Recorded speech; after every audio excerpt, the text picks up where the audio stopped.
તારીખ 13/12/2025ના રોજ નામદાર ગુજરાત રાજ્ય કાનૂની સેવા સત્તામંડળ, નામદાર ગુજરાત હાઈકોર્ટ અમદાવાદના ઉપક્રમે જિલ્લા કાનૂની સેવા સત્તામંડળ રાજકોટ દ્વારા રાજકોટ જિલ્લા મથકે તથા રાજકોટ જિલ્લાના તમામ તાલુકા મથકે એક લોક અદાલતનું આયોજન કરવામાં આવેલ છે, જેમાં બેંક લેણાના કેસો, મોટર અકસ્માત વળતરના, ચેક રિટર્નના કેસો તથા તમામ પ્રકારના સમાધાનકારક, જેમાં સમાધાન શક્ય બની શકે એવા કેસોનું આયોજન થનાર છે.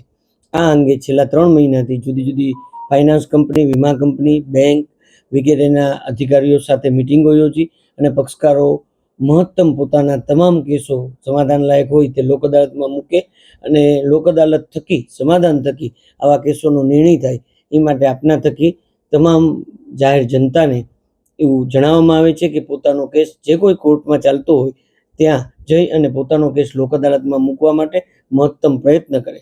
લોક અદાલતથી બંને પક્ષકારોને ફાયદો છે, કોર્ટ ફીમાંથી મુક્તિ મળે છે અને બંનેના ઘરે દીવા પ્રગટે છે. કોઈનો વિજય નહીં, કોઈનો પરાજય નહીં એવી સંભાવનાઓ ઉપસ્થિત થાય છે અને લોક અદાલતમાં જે કેસોનો નિર્ણય થાય છે એ કેસોમાં નામદાર સેશન્સ કોર્ટ, નામદાર હાઈકોર્ટ તથા નામદાર સુપ્રીમ કોર્ટમાં અપીલ થઈ શકતી નથી.